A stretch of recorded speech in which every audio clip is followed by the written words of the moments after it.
ਕਿੰਨੇ ਸਾਲ ਤੋਂ ਸਿਸਟਮ ਦੇ ਬਾਹਰ ਰਹਿ ਕੇ ਲੜਾਈ ਲੜਦਾ ਰਿਹਾ। ਮੈਂ ਸਿਸਟਮ ਦੇ ਅੰਦਰ ਜਾ ਕੇ ਲੜਨਾ ਚਾਹੁੰਦਾ ਵਾਂ। ਉਹਦੇ ਲਈ ਮੈਂ ਲੋਕਾਂ ਨੂੰ ਇੱਕ ਸੁਨੇਹਾ ਦਿੱਤਾ ਹੈ ਤੁਹਾਡੇ ਮਾਧਿਅਮ ਰਾਹੀਂ।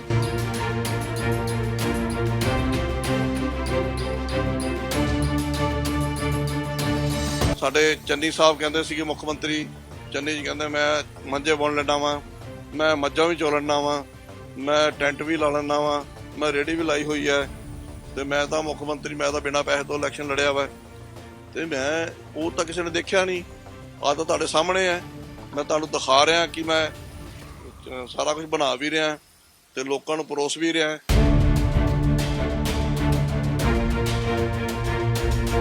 650 ਕਰੋੜ ਰੁਪਏ ਗੰਦੇ ਨਾਲੇ ਤੇ ਆਇਆ। 650 ਕਰੋੜ ਕਿੱਥੇ ਗਿਆ? ਲੋਕਾਂ ਦੀ ਜੇਬ 'ਚ, ਨੇਤਾਵਾਂ ਦੀ ਜੇਬ 'ਚ ਗਿਆ ਨਾ। ਲੋਕਾਂ ਤੋਂ ਕੁਝ ਨਹੀਂ ਮਿਲਿਆ। ਟੈਕਸਾਂ ਦਾ ਪੈਸਾ ਕੌਣ ਲੈਂਦਾ ਹੈ? ਸਰਕਾਰ ਸਾਨੂੰ ਕੀ ਦਿੰਦੀ ਹੈ? ਕੁਛ ਵੀ ਨਹੀਂ। ਮੈਨੂੰ ਇਹ ਪੂਰੀ ਉਮੀਦ ਹੈ, ਆਪਣੇ ਹਲਕਾ ਉੱਤਰੀ ਲੁਧਿਆਣਾ ਦੇ ਵੋਟਰਾਂ ਤੇ ਪੂਰਾ ਯਕੀਨ ਹੈ। ਉਹ ਐਤਕੀ ਪਾਰਟੀ ਨਹੀਂ ਦੇਖਣਗੇ, ਉਹ ਨਹੀਂ ਦੇਖਣਗੇ ਅਰਵਿੰਦ ਕੇਜਰੀਵਾਲ ਹੈ ਕੌਣ ਹੈ ਜਾਂ ਕੌਣ ਹੈ। ਉਹ ਇਹ ਦੇਖਣਗੇ ਕਿ ਇੱਥੋਂ ਦਾ ਜਿਹੜਾ ਪਾਰਟੀ ਨੇ ਜਿਸ ਬੰਦੇ ਨੂੰ ਟਿਕਟ ਦਿੱਤੀ ਹੈ ਉਹ ਕਾਬਲ ਵੀ ਹੈ ਕਿ ਉਦੋਂ ਪੈਸੇ ਲੈ ਕੇ ਦਿੱਤੀ ਹੈ।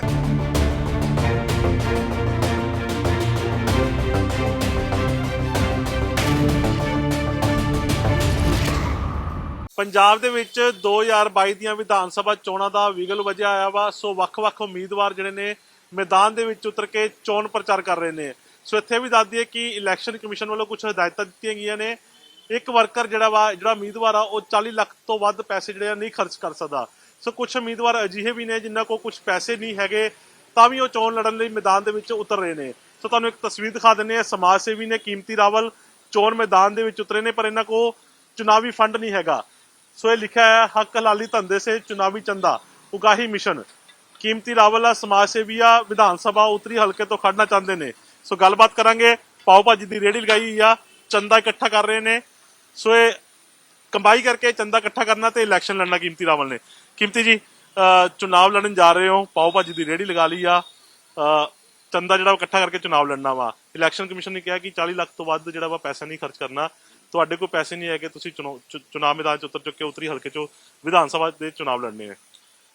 ਤੁਸੀਂ 92 ਤੋਂ ਲੈ ਕੇ ਤੇ 2015 ਤੱਕ ਮੈਂ ਕਾਂਗਰਸ ਪਾਰਟੀ ਦੀ ਸੇਵਾ ਕੀਤੀ ਨਿਸਵਾਰਥ। ਔਰ ਮੈਂ ਸਮਾਜ ਸੇਵੀ ਰਿਹਾ, ਸ਼ੁਰੂ ਤੋਂ ਸਮਾਜ ਸੇਵੀ ਸੀ। ਔਰ 1994 'ਚ ਮੈਂ ਆਮਰਨ ਅਨਸ਼ਨ ਕੀਤਾ ਇਸੇ ਇਲਾਕੇ ਲਈ। 14 ਫਰਵਰੀ ਨੂੰ ਇਲੈਕਸ਼ਨ ਡਿਕਲੇਅਰ ਕੀਤਾ ਇਲੈਕਸ਼ਨ ਕਮਿਸ਼ਨ ਨੇ, ਔਰ ਉਹਨਾਂ ਨੇ ਇਹ ਗੱਲ ਕਹੀ ਕਿ 40 ਲੱਖ ਰੁਪਏ ਤੋਂ ਉੱਪਰ ਤੁਸੀਂ ਖਰਚ ਨਹੀਂ ਕਰਨਾ। ਮਤਲਬ ਉਹਨਾਂ ਨੇ ਇੱਕ ਰਿਸਟ੍ਰਿਕਸ਼ਨ ਲਾਈ। ਮੈਂ ਇਹ ਸੋਚਣ ਲੱਗਾ ਕਿ 40 ਲੱਖ ਰੁਪਈਆ ਤੋਂ ਵੱਧ ਨਹੀਂ ਖਰਚਣਾ। ਇਹਦਾ ਮਤਲਬ ਇਸ ਤੋਂ ਬਹੁਤ ਜ਼ਿਆਦਾ ਵੱਧ ਖਰਚਿਆ ਜਾਂਦਾ ਵਾ, ਹਮੇਸ਼ਾ ਖਰਚਿਆ ਜਾਂਦਾ ਰਿਹਾ ਵਾ। ਮੇਰੇ ਕੋਲ ਤਾਂ 40 ਲੱਖ ਵੀ ਹੈ ਨਹੀਂ।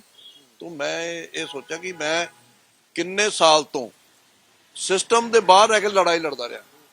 ਮੈਂ ਸਿਸਟਮ ਦੇ ਅੰਦਰ ਜਾ ਕੇ ਲੜਨਾ ਚਾਹੁੰਦਾ ਵਾਂ। ਉਹਦੇ ਲਈ ਮੈਂ ਲੋਕਾਂ ਨੂੰ ਇੱਕ ਸੁਨੇਹਾ ਦਿੱਤਾ ਹੈ ਤੁਹਾਡੇ ਮਾਧਿਅਮ ਰਾਹੀਂ ਕਿ ਮੈਂ ਇੱਥੇ ਇੱਕ ਛੋਟਾ ਜਿਹਾ ਢਾਬਾ ਖੋਲਿਆ ਵਾ। ਉਸ ਢਾਬੇ ਤੇ ਮੈਂ ਹੱਕ ਹਲਾਲ ਦੀ ਕਮਾਈ ਕਰਕੇ ਤੁਹਾਡੇ ਨੋਟ, ਤੁਹਾਡੇ ਵੋਟ ਵੀ ਚਾਹੀਦੇ ਮੈਨੂੰ, ਤੁਹਾਡੇ ਨੋਟ ਵੀ ਚਾਹੀਦੇ, ਲੇਕਿਨ ਮੈਂ ਤੁਹਾਡੇ ਕੋਲ ਫ੍ਰੀ ਦੇ ਵੋਟ ਨਹੀਂ ਮੰਗ ਰਿਹਾ, ਹੱਕ ਹਲਾਲ ਦੀ ਕਮਾਈ ਮੰਗ ਰਿਹਾ ਕਿ ਜੋ ਤੁਸੀਂ ਮੈਨੂੰ ਇੱਥੇ ਦੇ ਕੇ ਜਾਓਗੇ ਚੁਣਾਵੀ ਚੰਦਾ ਆਪਣੀ ਮਰਜ਼ੀ ਨਾਲ, ਮੈਂ ਤੁਹਾਨੂੰ ਕੁਛ ਨਾ ਕੁਛ ਖਵਾ ਕੇ ਵੀ ਦਊਂਗਾ, ਤੁਹਾਨੂੰ ਕੁਛ ਪਰੋਸੂੰਗਾ ਵੀ, ਕੁਛ ਖਾਣਾ ਵੀ ਪਰੋਸੂੰਗਾ, ਜੋ ਤੁਸੀਂ ਕਹੋਗੇ ਬਣਾ ਕੇ ਵੀ ਦਊਂਗਾ। ਔਰ ਮੈਂ ਸਾਰੇ ਲੋਕਾਂ ਨੂੰ, ਲੁਧਿਆਣਾ ਹਲਕਾ ਉੱਤਰੀ ਦੇ ਵੋਟਰਾਂ ਨੂੰ ਇਹ ਬੇਨਤੀ ਕਰਦਾ ਕਿ ਕੋਈ ਵੀ ਤੁਹਾਡੇ ਕੋਲ ਕੈਂਡੀਡੇਟ ਕਿਸੇ ਵੀ ਪਾਰਟੀ ਦਾ ਆਵੇ, ਉਹਨੂੰ ਇਹ ਪੁੱਛਣਾ ਕਿ ਜਿਹੜਾ ਤੂੰ ਕਾਕਾ ਇਹ ਪੈਸੇ ਖਰਚ ਰਿਹਾ ਹੈ, ਬਾਊ ਜੀ ਇਹ ਦੱਸੋ ਕਿ ਤੁਸੀਂ ਇਹ ਕਿੱਥੋਂ ਕਮਾਇਆ, ਤੁਹਾਡੇ ਹੱਕ ਹਲਾਲ ਦੀ ਕਮਾਈ ਹੈ ਜਾਂ ਹਰਾਮ ਦੀ ਕਮਾਈ ਹੈ। ਫਿਰ ਤੁਸੀਂ ਆਪਣੀ ਆਤਮਾ ਕੋ ਪੁੱਛਣਾ ਕਿ ਇਹ ਜਿਹੜਾ ਪੈਸਾ ਤੁਸੀਂ ਉਹ ਲੋਕੀ ਲਾ ਰਹੇ ਨੇ ਉਹ ਕਿੱਥੋਂ ਆਇਆ, ਹਰਾਮ ਦਾ ਕਿ ਹਲਾਲ ਦਾ। ਤੁਹਾਨੂੰ ਤੁਹਾਡੀ ਆਤਮਾ ਜਵਾਬ ਦੇ ਦੇਗੀ ਕਿਹਦੇ ਕੋਲ ਹਰਾਮ ਦਾ, ਕਿਹਦੇ ਕੋਲ ਹਲਾਲ ਦਾ। ਤੁਸੀਂ ਦੇਖਿਆ ਹੋਣਾ, ਸਾਡੇ ਚੰਨੀ ਸਾਹਿਬ ਕਹਿੰਦੇ ਸੀਗੇ, ਮੁੱਖ ਮੰਤਰੀ ਚੰਨੀ ਜੀ ਕਹਿੰਦੇ ਮੈਂ ਮੰਜੇ ਬੁਣ ਲੈਣਾ ਵਾਂ, ਮੈਂ ਮੱਝਾਂ ਵੀ ਚੋ ਲੈਣਾ ਵਾਂ, ਮੈਂ ਟੈਂਟ ਵੀ ਲਾ ਲੈਣਾ ਵਾਂ, ਮੈਂ ਰੇਹੜੀ ਵੀ ਲਾਈ ਹੋਈ ਹੈ ਤੇ ਮੈਂ ਤਾਂ ਮੁੱਖ ਮੰਤਰੀ, ਮੈਂ ਤਾਂ ਬਿਨਾਂ ਪੈਸੇ ਤੋਂ ਇਲੈਕਸ਼ਨ ਲੜਿਆ ਵਾ। ਤੇ ਮੈਂ ਉਹ ਤਾਂ ਕਿਸੇ ਨੇ ਦੇਖਿਆ ਨਹੀਂ, ਆਹ ਤਾਂ ਤੁਹਾਡੇ ਸਾਹਮਣੇ ਹੈ। ਮੈਂ ਤੁਹਾਨੂੰ ਦਿਖਾ ਰਿਹਾ ਕਿ ਮੈਂ ਸਾਰਾ ਕੁਝ ਬਣਾ ਵੀ ਰਿਹਾ ਤੇ ਲੋਕਾਂ ਨੂੰ ਪਰੋਸ ਵੀ ਰਿਹਾ ਤੇ ਲੋਕਾਂ ਕੋਲ ਪੈਸੇ ਵੀ ਲੈ ਰਿਹਾ। ਇਸ ਕਰਕੇ ਇਹ ਜਨਤਾ ਨੇ ਤੈਅ ਕਰਨਾ। ਜਿੱਦਾਂ ਰਾਜੇ ਮਹਾਰਾਜਾ ਦਾ ਟਾਈਮ ਹੁੰਦਾ ਸੀ ਨਾ, ਜਦੋਂ ਉਦੋਂ ਕਿਹਾ ਜਾਂਦਾ ਸੀਗਾ ਕਿ ਜੈਸੀ ਰਾਜਾ ਤੈਸੀ ਪ੍ਰਜਾ। ਅੱਜ ਜੈਸਾ ਲੋਕਤੰਤਰ 'ਚ ਕੀ ਹੈ, ਜੈਸੀ ਪ੍ਰਜਾ ਵੈਸਾ ਰਾਜਾ। ਅੱਜ ਤਾਂ ਤੁਸੀਂ ਰਾਜਾ ਆਪਣਾ ਸੇਵਾਦਾਰ ਚੁਣਨਾ, ਆਪਣਾ ਐਮਐਲਏ ਚੁਣਨਾ ਵਾ, ਉਹ ਤਾਂ ਤੁਹਾਡੇ ਸਿਰ ਤੇ ਉੱਪਰ ਬਹਿ ਜਾਂਦਾ ਆ ਕੇ।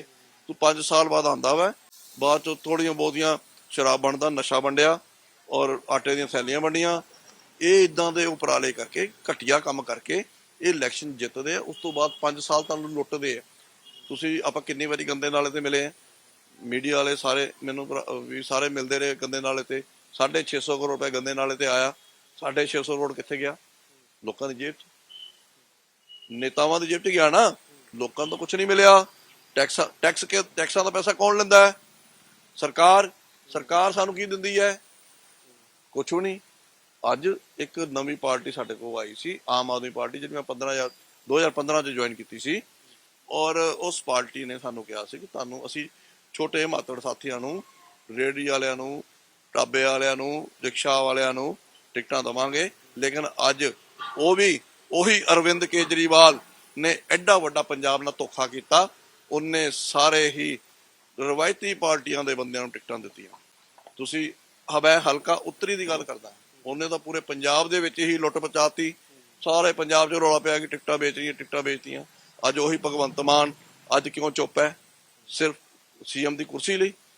ਤੁਸੀਂ ਸੋ ਅੱਜ ਤੁਸੀਂ ਵੀ ਹੁਣ ਮੈਦਾਨ ਦੇ ਵਿੱਚ ਉਤਰ ਰਹੇ ਹੋ, ਚੁਣਾਵੀ ਚੰਦਾ ਤੁਹਾਡੇ ਕੋਲ ਹੈ ਨਹੀਂ ਆ, ਇਲੈਕਸ਼ਨ ਲੜਨੇ ਆ। ਲੱਗਦਾ ਕਿ ਇਹ ਚੰਦਾ ਇਕੱਠਾ ਕਰਕੇ ਇਲੈਕਸ਼ਨ ਲੜ ਪਾਉਂਗੇ? ਪੈਸੇ ਤਾਂ ਬਹੁਤ ਸਾਰੇ ਚਾਹੀਦੇ ਨੇ, ਬੋਰਡ ਲੱਗਣੇ ਨੇ, ਪ੍ਰਚਾਰ ਕਰਨਾ ਵਾ ਵੱਖ-ਵੱਖ ਤਰ੍ਹਾਂ ਦਾ, ਹੈਨਾ, ਤੇ ਲੋਕਾਂ ਨੂੰ ਮਿਲਣਾ ਵਾ, ਪੈਸਾ ਚਾਹੀਦਾ ਵਾ। ਲੱਗਦਾ ਕਿ ਚੰਦਾ ਇਕੱਠਾ ਕਰਕੇ ਤੁਸੀਂ ਇਲੈਕਸ਼ਨ ਲੜ ਪਾਉਂਗੇ? ਮੈਨੂੰ ਤਾਂ ਆਪਣੇ ਹਲਕਾ ਉੱਤਰੀ ਦੀ ਜਨਤਾ ਤੇ ਬਹੁਤ ਵਿਸ਼ਵਾਸ ਹੈ। ਇਹਨਾਂ ਲੋਕਾਂ ਨੇ, ਜੇ ਇਹ ਲੋਕ ਆਪਣੇ ਹਲਕੇ ਦਾ ਵਿਕਾਸ ਚਾਹੁੰਦੇ ਹੋਣਗੇ ਤੇ ਮੇਰਾ ਬਾਇਓਡਾਟਾ ਆ ਕੇ ਦੇਖ ਲੈਣ। ਜਿੰਨੇ ਕੈਂਡੀਡੇਟ ਖੜੇ, ਤੁਹਾਡੇ ਕੋਲ ਜਿੰਨੇ ਵੀ ਕੈਂਡੀਡੇਟ ਆਣਗੇ, ਉਹਨਾਂ ਚੋਂ ਸ਼ਾਰਟ ਲਿਸਟ ਕਰਿਓ। ਪਹਿਲੇ ਨੰਬਰ ਤੇ ਆਂਦਾ ਰਕੇਸ਼ ਪਾਂਡੇ, ਜਿਹੜਾ 30 ਸਾਲ ਤੋਂ ਇੱਥੇ ਐਮਐਲਏ ਹੈ। ਉਹਨੂੰ ਇੱਕ ਸਵਾਲ ਇਹ ਕਰਨਾ, ਤੂੰ ਇੱਥੇ ਕਿੰਨੇ ਸਕੂਲ ਖੋਲੇ, ਕਿੰਨੇ ਕਾਲਜ ਖੋਲੇ, ਕਿੰਨੀਆਂ ਇੱਥੇ ਤਹਿਸੀਲ ਵੀ ਹੈ ਨਹੀਂ ਸਾਡੇ ਕੋਲ, ਤਹਿਸੀਲ ਖੋਲੀ, ਸਾਨੂੰ ਰਜਿਸਟਰੀ ਕਰਾਉਣ ਵੀ ਟਰਾਂਸਪੋਰਟ ਨਗਰ ਜਾਣਾ ਪੈਂਦਾ। ਉਹਨੂੰ ਇਹ ਸਾਰੇ ਸਵਾਲ ਕਰਿਓ ਕਿ ਤੇਰਾ ਰਿਪੋਰਟ ਕਾਰਡ ਕੀ ਹੈ। ਔਰ ਦੂਜੇ ਨੰਬਰ ਤੇ ਆਂਦਾ ਆਮ ਆਦਮੀ ਪਾਰਟੀ, ਜਿਹੜਾ ਅਕਾਲੀ ਦਲ ਦਾ 10 ਸਾਲ ਦਾ ਮੰਤਰੀ ਰਿਹਾ, ਜਿਹਨੂੰ ਆਮ ਆਦਮੀ ਪਾਰਟੀ ਨੇ ਆ ਕੇ ਟਿਕਟ ਦਿੱਤੀ। ਉਹਨੂੰ ਛੋਟਾ ਬਾਦਲ ਕਿਹਾ ਜਾਂਦਾ ਸੀ ਲੁਧਿਆਣੇ ਦਾ, ਚੌਧਰੀ ਮਦਨ ਲਾਲ ਬੱਗਾ। ਉਹਨੂੰ ਇਹ ਸਵਾਲ ਕਰਨਾ ਕਿ 10 ਸਾਲ ਤੁਸੀਂ ਇਸ ਹਲਕੇ ਦੇ ਵਿੱਚ ਰਹੇ ਹੋ ਔਰ ਤੁਸੀਂ 10 ਸਾਲ ਛੋਟੇ ਬਾਦਲ ਬਣ ਕੇ ਰਹੇ ਹੋ, ਤਾਕਤ ਤੁਹਾਡੇ ਕੋਲ ਪੂਰੀ ਰਹੀ ਹੈ, ਸਰਕਾਰ ਤੁਹਾਡੀ ਰਹੀ ਹੈ, ਤੁਸੀਂ ਕਿੰਨੇ ਸਕੂਲ ਬਣਾਏ ਹੈ, ਕਿੰਨੇ ਹਸਪੀਟਲ ਬਣਾਏ ਹੈ, ਤੁਹਾਡੀ ਕਾਰਜਗੁਜ਼ਾਰੀ ਕੀ ਹੈ? ਤੁਸੀਂ ਵੀ ਆਪਣਾ ਰਿਪੋਰਟ ਕਾਰਡ ਲਿਆਓ। ਸੋ ਬਿਲਕੁਲ ਲੋਕਾਂ ਨੇ ਰਿਪੋਰਟ ਕਾਰਡ ਜ਼ਰੂਰ ਪੁੱਛਣਾ ਹੈਗਾ ਵਾ। ਤੁਸੀਂ ਹੁਣ ਵਿਧਾਨ ਸਭਾ ਉੱਤਰੀ ਦੇ ਵਿੱਚ ਪਾਓ ਭਾਜੀ ਦਾ ਇੱਕ ਸਟਾਲ ਲਗਾ ਲਿਆ ਵਾ, ਦੁਕਾਨ ਢਾਬਾ ਸ਼ੁਰੂ ਕਰ ਦਿੱਤਾ ਵਾ, ਰੋਟੀ ਸ਼ੁਰੂ ਕਰ ਦਿੱਤੀ ਆ। ਸੋ ਕਿਸ ਤਰ੍ਹਾਂ ਹੁਣ ਪ੍ਰਚਾਰ ਕਰੋਗੇ? ਦੁਕਾਨ ਵੀ ਚਲਾਣੀ ਆ, ਇਲੈਕਸ਼ਨ ਵੀ ਤੁਸੀਂ ਲੜਨਾ, ਪ੍ਰਚਾਰ ਕਿਸ ਤਰ੍ਹਾਂ ਕਰੋਗੇ? ਮੈਂ ਤਾਂ ਆਪਣੀ ਪੂਰੀ ਵਾਹ ਲਾਉਂਗਾ। ਮੈਂ ਪੂਰੀ ਵਾਹ ਲਾਉਂਗਾ ਲੋਕਾਂ ਨੂੰ ਇਹ ਸਮਝਾਉਣ ਲਈ ਕਿ ਇਹ ਲੋਕ ਕਿੰਨੇ ਸ਼ਾਤਿਰ ਹੈ, ਸਾਡੇ ਵਰਗਿਆਂ ਨੂੰ ਕਿਸ ਤਰ੍ਹਾਂ ਇਹ ਮੂਰਖ ਬਣਾ ਜਾਂਦੇ, ਲੋਕਾਂ ਨੂੰ ਕਿਸ ਤਰ੍ਹਾਂ ਮੂਰਖ ਬਣਾਉਂਦੇ ਹੈ। ਮੈਂ ਇਸ ਵਾਰ ਲੋਕਾਂ ਨੂੰ ਜਗਾਉਣ 'ਚ ਕਾਮਯਾਬ ਜ਼ਰੂਰ ਹੋ ਜਾਊਂਗਾ। ਮੈਨੂੰ ਇਹ ਪੂਰੀ ਉਮੀਦ ਹੈ।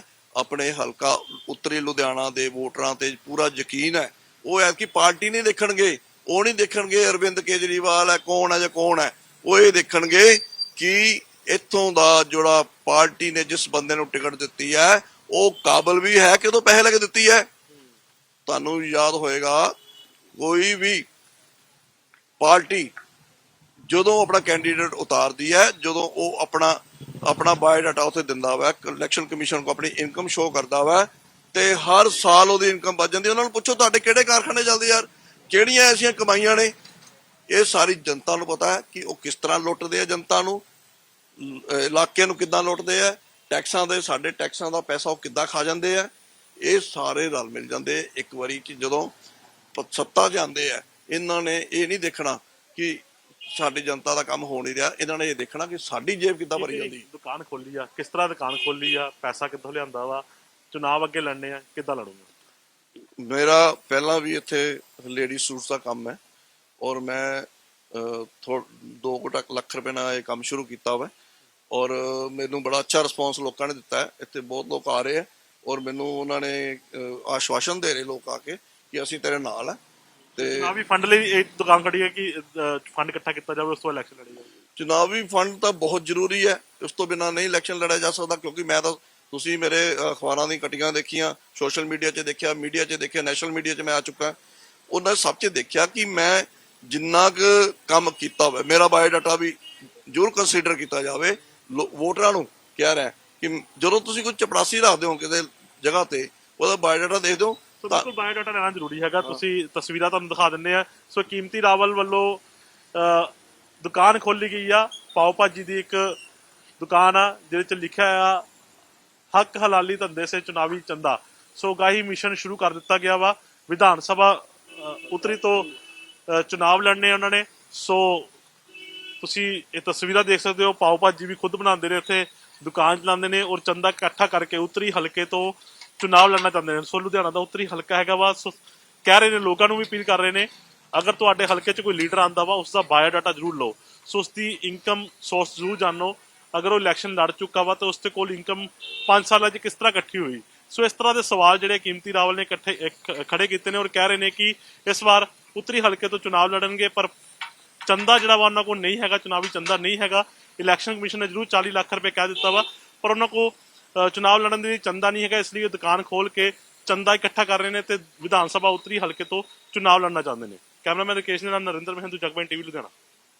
ਦੇਸ਼ ਦੁਨੀਆ ਦੀ ਹਰ ਖਬਰ ਨਾਲ ਅਪਡੇਟ ਰਹਿਣ ਲਈ ਸਾਡੇ ਜਗਬਾਣੀ ਟੀਵੀ ਦੇ ਇੰਸਟਾਗ੍ਰਾਮ ਅਕਾਊਂਟ ਨੂੰ ਫੋਲੋ ਕਰੋ ਔਰ ਦੋਸਤਾਂ ਤੇ ਮਿੱਤਰਾਂ ਨਾਲ ਜ਼ਿਆਦਾ ਤੋਂ ਜ਼ਿਆਦਾ ਸ਼ੇਅਰ ਕਰੋ। ਧੰਨਵਾਦ।